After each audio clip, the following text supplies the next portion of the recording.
इन दोस्तों, आप सभी को पता है कि आज 26 जनवरी है। हम अपने देश के जवानों के लिए दो शब्द कुछ गुनगुनाना चाहते हैं। अगर वीडियो अच्छी लगे तो लाइक कमेंट शेयर करना ना भूलें। जहिया से बनल बड़ा देश के सिपहिया, जहिया से बनल बड़ा देश के सिपहिया, तू तो देशवा के शान हवा हो। ए भैया वीर बलवान हवा हो, ए भैया देशवा के शान हवा हो, तू तो वीर बलवान हवा हो।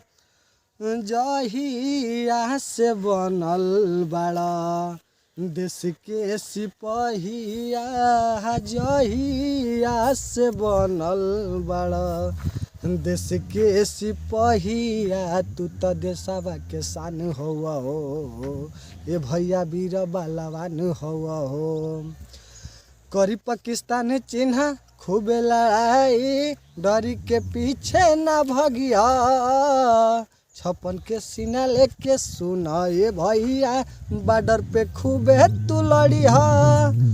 करी पाकिस्तान चिन्हा खूब लड़ाई, डरी के पीछे ना भगिया, 56 के सीना लेके सुना ये भैया, बॉर्डर पे खूबे तू लड़िया।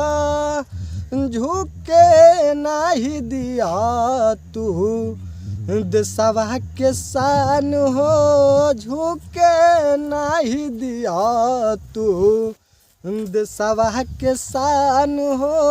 हंसते हंसते दे दिया बॉर्डर पुजान हो, तू तो वीर बलवान हवा हो, तू तिरंगा के शान हवा हो, तू तो वीर बलवान हवा हो, तू तो देशवा के शान हवा हो। कहेले धनु रोहित मान कहानावा, कहेले धनु रोहित मान कहानावा, लकी कवसल करस तुहार गुण गानावा, तू तो देशवा के शान हवा हो।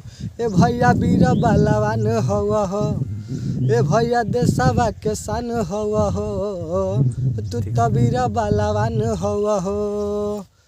जहिया से बनल बड़ा देश के सिपहिया, जहिया से बनल बड़ा देश के सिपहिया, तू तिरंगावा के शान हवा हो।